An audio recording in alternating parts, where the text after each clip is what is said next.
નમસ્કાર ખેડૂત મિત્રો, હું ભાવિન પટેલ. તમે જોઈ રહ્યા છો ખેડૂત સફર ગુજરાત. તો ખેડૂત મિત્રો, તમારા માટે ખેતી વિશે માહિતી અમે દરેક વિડીયોની અંદર અલગ અલગ રીતે લાવતા જ રહીએ છીએ. તો આજે આપણે આંતરપાક તરીકે ચોળી, કાલેંગડા અને કાકડી એ વિશે આપણે તમને બતાવવાનું છે. તો તમને હું આગળ વિડીયો બતાવ્યો હતો કે ભાઈ કાકડી કઈ રીતના વાવી, પછી ચોળી કઈ રીતના વાવી અને કાલેંગડા આ 3 પાક ભેગા વાવવાથી આપણને કેટલો ફાયદો થતો હોય એ વિશે હું તમને આજે બતાવું કે જો આજે આ વિડીયો મેં ઉતાર્યો આજે લગભગ 61 દિવસ થઈ ગયા અને અત્યારે કાલેંગડાનો ઉતાર એકદમ ચાલુ જ થઈ ગયો. આ વીણી પણ ચાલુ જ છે અને સમીબેન વીણી જ રહ્યા છે. અને આજે આ તમે બહાર જુઓ કાલેંગડાનું બહુ સરસ રીતે બહાર છે અને કાલેંગડાના પણ બહુ સરસ રીતે ઉતાર પણ આપે છે અને માર્કેટની અંદર એનો ભાવ પણ એકદમ સરસ રીતે ભાવ મળે. 20 થી 25 રૂપિયા હાલ ભાવ જાય. તો ખેડૂત મિત્રો, તમે પણ એ રીતે આયોજનથી ખેતી કરો તો જેથી આપણે 12 મહિનાની અંદર ખેતી કરતા હોઈએ તો દરેક મહિનાની અંદર આપણો પાક ઉતરતો રહે. એ પ્રમાણે સ્ટેપ બાય સ્ટેપ ખેતી કરશો તો સારી આવક મળશે. કઈ રીતે તમને સ્ટેપ બાય સ્ટેપ ખેતી કરવી એ હું પણ તમને કહીશ. તો સ્ટાર્ટિંગની અંદર આપણે જ્યારે મારી રીતે હું ખેતી કરું એ તમને આ વિડીયો પૂરો જોજો કે તમને 12 મહિનામાં એક પણ મહિનો એવો નહીં હોય કે જેમાં તમને આવક નહીં મળે. એ રીતે હું તમને ખેતી કરતા બતાવીશ કે હું જે પ્રમાણે કરું અને આપણે દર મહિને આવક મળતી રહે. તો મિત્રો, આપણે 3 પાક આંતર પાક તરીકે વાવ્યા હતા અને 3નો ઉતાર સાથે જ આવ્યો એટલે આપણને આવક સારી મળે. એટલે અત્યારે હજી આ ચોળી વાય 60 દિવસ થઈ ગયા. કાલેંગડા, ચોળી અને કાકડી આપણે 3 સાથે જ વાવ્યું હતું. તો મેન વસ્તુ આપણે કાલેંગડામાં અને ચોળીમાં અને કાકડીમાં દવા અલગ અલગ રીતે આપણે છોડતા નથી, આપણે સાથે જ મારીએ. અને ચોળીની અંદર મેન વસ્તુ તમારે ધ્યાન રાખવા જેવી બાબત એ કે ચોળી વાવો ત્યારે કયું ખાતર આપવું, કઈ દવા આપવી અને કયો છંટકાવ કરવો એ વિશે હું તમને પૂરેપૂરી માહિતી આપું. જો ચોળીની અંદર આપણે ભૂલ કરીએ તો ચોળીમાં શું થતું હોય મિત્રો, તો તમને એ કહું કે ચોળીમાં આપણે પ્રમાણસર ખાતર ના આપીએ, પ્રમાણસર દવાનો છંટકાવ ના કરીએ, ચોળીમાં કાબળો આવી જતો હોય અને કાબરા રોગનો કોઈ ઈલાજ નથી. એને લીધે આપણો ઉતારો ઓછો મળતો હોય અને માર્કેટની અંદર આપણે શેક લઈને જઈએ તો એ શેક કોઈ લેતું પણ નથી હોતું. એટલે આપણે શું કરવું પડે એના માટે કે જ્યારે બી આમાં મચ્છીની દવા મારીએ, જમ્પ મારો કે ચાહે ટાટા અમીડા મારો, કોઈ બી દવા મારો, એની અંદર તમારા ઓમિક એસિડ 50 ગ્રામ જેવું એક પંપની અંદર લઈ લેવાનું અને એના મિક્સ કરી દેવાનું. એના લીધે તમારું દરેક છોડ છે ને, કોઈ બી છોડ, શાકભાજીનો છોડ હોય, કાકડી હોય, કાલેંગડું હોય કે ચોળી હોય કે ગવાર હોય, એની અંદર તમે આ રીતે સ્પ્રે મારશો ને તો તમારા આ છોડનો વિકાસ રહ્યો ને એ બહુ સરસ રીતે થશે અને એ કાળાશ એને પકડી રાખશે અને લીલો સમ જેવો છોડ લાગશે, એમાં કાબરો આવશે નહીં. તો જુઓ ખેડૂત મિત્રો, અમે આ રીતે કર્યું હતું તો અત્યારે આ બહાર પણ આવવા માંડ્યો ચોળીની અંદર. જુઓ બહુ સરસ રીતે બહાર અને આરે લગભગ 15 દિવસની અંદર આજે અમારા ભાભી રહ્યા એ ડુંકો કાપવાનું કામ સરસ રીતે કરી દો. આ પોતાના ખેતરનું જ છે ને અમે અડધો વીઘો જ વાવેલું હોય એટલે અમે જાતે જ કામ કરીએ. જ્યારે ઉતારવા વધારે આવશે એટલે આપણે મજૂર લાઈન ઉતરાવીશું. હાલ તો ઉતારો થોડો ઓછો હજી સ્ટાર્ટિંગ તે અત્યારે કાલેંગડો દિવસની અંદર દરરોજ કાલેંગડો વસ્તુ એવી ને ખેડૂત મિત્રો તો દરરોજ વેણવું પડે.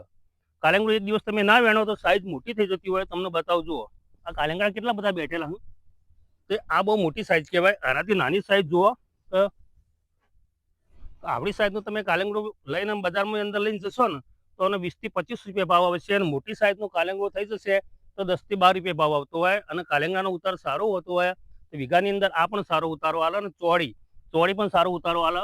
તો ચોળી વિશે, પછી કાકડી વિશે, કાલેંગડા વિશે ક્યારે વાવવું, પછી એને કઈ દવા છોટવી અને કઈ રીતને વાવવું, તમારે કંઈ પણ પ્રશ્ન હોય તો મારા નંબર પર કોલ કરજો, હું તમને માહિતી આપીશ. અને કઈ પદ્ધતિથી વાવવું, ક્યારે વાવવું કે જેથી તમે 12 મહિના સુધી તમે ખેતી કરી શકો અને ખેતીમાંથી આવક લઈ શકો. અને ખેડૂત મિત્રો, મેન વસ્તુ તો એ કે આપણા જે 5 કે 6 વીઘા કે 10 વીઘા જમીન હોય તો આપણે એવી રીતે જમીન સેટિંગ કરી દેવાનું કે આ મહિનામાં આ વાવીએ, આ મહિનામાં બીજું વાવીએ, બીજા મહિનામાં ત્રીજું વાવીએ, એટલે આપણે 12 માસ આપણા આવક ચાલુ રહે.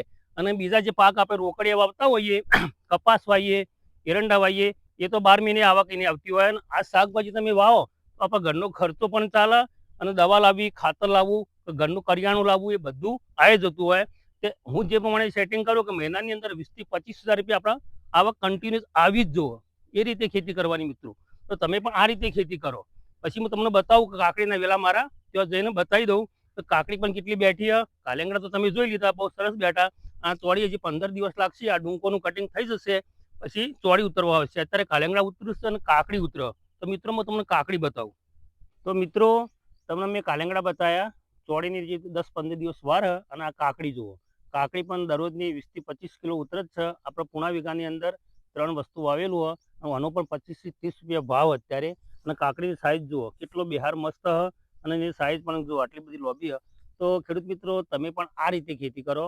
તો તમને મેં આગળ બતાવી દીધું કે ભાઈ આ મેં વાવેતર કર્યું અને જ્યારે પાક તૈયાર થશે એટલે હું તમને બતાવીશ. તો ખેડૂત મિત્રો મારી મેન હેતુ શું હોય કે આપણે એવી રીતે ખેતી કરીએ કે આપણા ખેડૂતને દર મહિના આવક ચાલુ રહે એવું, તો જેથી આપણે કોઈ તકલીફ પડે ના. તો તમે પણ આ રીતે ખેતી કરો અને તમારે કંઈ પણ પૂછવું હોય મને કે ભાવિનભાઈ કે આપણે કયા સમયે કઈ ખેતી કરવી એ હું તમને પૂરી ડિટેલમાં તમને મને ફોન કરશો તો હું ફોન પર તમને શાંતિથી વાત કરીને તમને કહીશ કે ભાઈ આ ટાઈમ હોય અત્યારે આની ખેતી કરાય.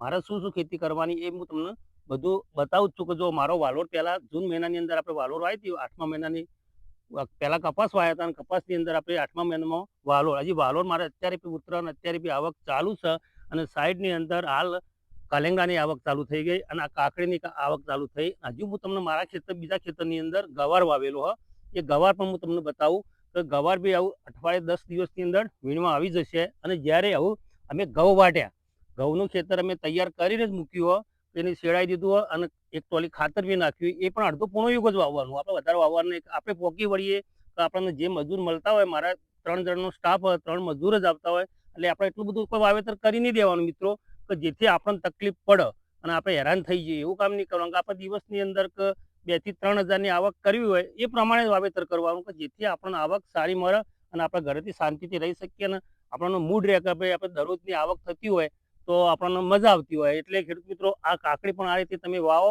મેં તમને પહેલા જ આ નાયનોલ કાકડીનું બિયારણ હ, આ દેશી કાકડી નથી. આ કાકડી લોબી થાય અને એકદમ પટલી રહેતી હોય. તો તમે જોઈ શકો ખેડૂત મિત્રો, અને તમે આ નજીકના ખેડૂતો મારા હોય તો તમે મારા ખેતરની મુલાકાત લેજો અને તમને હું બતાવીશ કે સ્ટેપ બાય સ્ટેપ કઈ રીતના ખેતી કરવી કે જેથી આપણને આવક રહે અને આપણે બીજા પાકોની અંદર પણ જે ખર્ચો કરવો એ કરી શકીએ. નકર આપણે પ્રોબ્લેમો શું બનતા હોય, આપણે નાના ખેડૂતો હોઈએ તો આપણે તમાકુ વાવ્યું હોય, એરંડા વાયા હોય, ઘઉં વાયા હોય, વરિયાળી વાવી હોય કે ડુંગળી વાવી હોય, એ જ્યારે એક સાથે જ એની આવક આવતી હોય અને આ બીજા રોકડિયા પાક આમાં શું હોય, ચોળી, ગવાર, વાલોળ, કાલેંગડા, ભીંડા, એ બધા પાક એવા હોય કે આપણે દરરોજ એની આવક આવતી રહેતી હોય. એટલે આપણને ઘરેથી શાંતિથી એની આવક મળતી રહેતી હોય અને આપણે સુરતી પૈસા વાપરી શકતા હોઈએ.